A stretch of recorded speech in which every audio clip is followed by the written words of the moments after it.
Hello friends, welcome to Jece channel. இன்னைக்கு நம்ம என்ன பார்க்க போறோம் அப்படின்னா தக்காளி சட்னி எப்படி ரொம்ப ஈஸியா செய்யறது அப்படின்றத தான் பார்க்க போறோம். இது வந்து ஈஸி மட்டும் இல்ல, எவ்வளவுக்கு எவ்வளவு ஈஸியா செய்யறோமோ அவ்வளவுக்கு அவ்வளோ இது ரொம்ப டேஸ்டாவும் இருக்கும். கண்டிப்பா ஃப்ரெண்ட்ஸ் இதை நீங்க ட்ரை பண்ணணும். ஃபர்ஸ்ட் வந்து ஒரு பேன்ல 1 ல இருந்து 2 ஸ்பூன் வந்து எண்ணெய் சேர்த்துக்கிறோம். 1/2 ஸ்பூன் உளுந்து 1/2 ஸ்பூன் கடலைப்பருப்பு போட்டு ஒரு 1 மினிட்க்கு வந்து அந்த எண்ணெயில் நல்லா வறுத்துக்குங்க.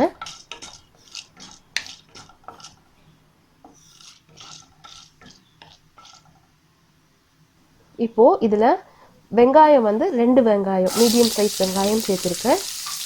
அதே மாதிரி 2 தக்காளி. இப்போ வெங்காயம் வந்து நம்ம 2னா தக்காளி 2 சேர்த்துக்கலாம். இது ரொம்ப டேஸ்ட்டாக இருக்கும்.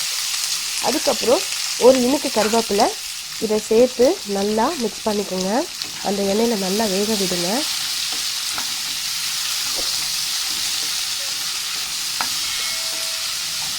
இதில் கொஞ்சம் உப்பு சேர்த்துக்கிட்டோம் அப்படின்னா நமக்கு ஈஸியாக வந்து வெந்துடும் நம்மளுடைய தக்காளி வெங்காயம் எல்லாம். இந்த டிஷ்க்கு தேவையான அளவு உப்பு சேர்த்துக்கோங்க. நீங்கள்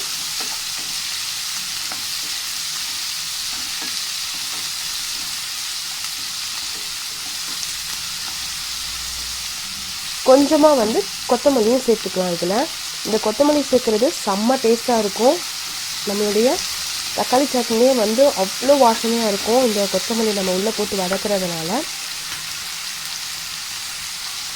இப்போ காரத்துக்கு ஏற்றாப்புல காஞ்ச மிளகாய் சேர்த்துக்கலாம். அவங்கவுங்க காரத்துக்கு எவ்வளவு தேவையோ சேர்த்துக்கோங்க. நாங்கள் ஒரு 4 காஞ்ச மிளகாய் சேர்த்துருக்கோம். இப்போ இதை நல்லா வதங்க விடுங்க. அந்த தக்காளி எல்லாமே வந்து நல்லா வேகணும். பச்சை வாசனை எதுவுமே வரக்கூடாது. நல்லா வேக விடலை அப்படின்னா நம்மளுடைய சட்னி வந்து ஒரு மாதிரி ஸ்மெல் வரும், பச்சை வாசனை வரும். அது நல்லாவே இருக்காது. ஒரு மூடி போட்டு மீடியம் ஃப்ளேமில் வேக விடுங்க.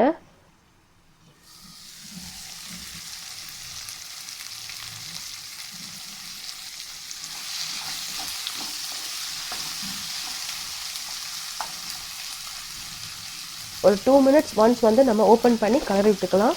பாருங்கள், நம்மளுடைய தக்காளி சட்னிக்கு நம்மளுடைய தக்காளிலாம் வந்து நல்லா வெந்துருச்சு. வெங்காயமும் சரி நல்லா வெந்துருச்சு. ஓரளவுக்கு இது சூடு ஆறுனதுக்கு பிறகு நம்மளுடைய மிக்ஸி ஜாரில் ட்ரான்ஸ்ஃபர் பண்ணிவிட்டு இந்த மாதிரி மைய அரைச்சி எடுத்துக்கோங்க.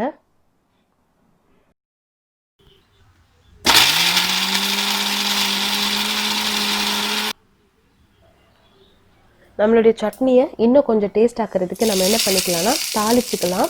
அதாவது எப்படின்னா ஒரே ஒரு ஸ்பூன் நல்லெண்ணெய் சேர்த்துட்டு அது கொஞ்சம் காஞ்சதுக்கு பிறகு அதில் கொஞ்சமாக ஒரு 1/2 ஸ்பூன் கடுகை போட்டு பொரிஞ்சதும் நம்மளுடைய சட்னியில் சேர்த்துட்டிங்கன்னா அவ்வளோ டேஸ்ட்டாக இருக்கும். கண்டிப்பாக ஃப்ரெண்ட்ஸ் இதை நீங்கள் செஞ்சு பார்த்தீங்கன்னா அதுக்கப்புறம் இந்த சட்னி நீங்கள் அட்லீஸ்ட் வீக்லி ஒன்ஸாவது செஞ்சு பார்ப்பீங்க. அவ்வளோ டேஸ்ட்டாக இருக்கும். இது தோசைக்கும் நல்லாயிருக்கும், இட்லிக்கும் செம்ம டேஸ்ட்டாக இருக்கும்.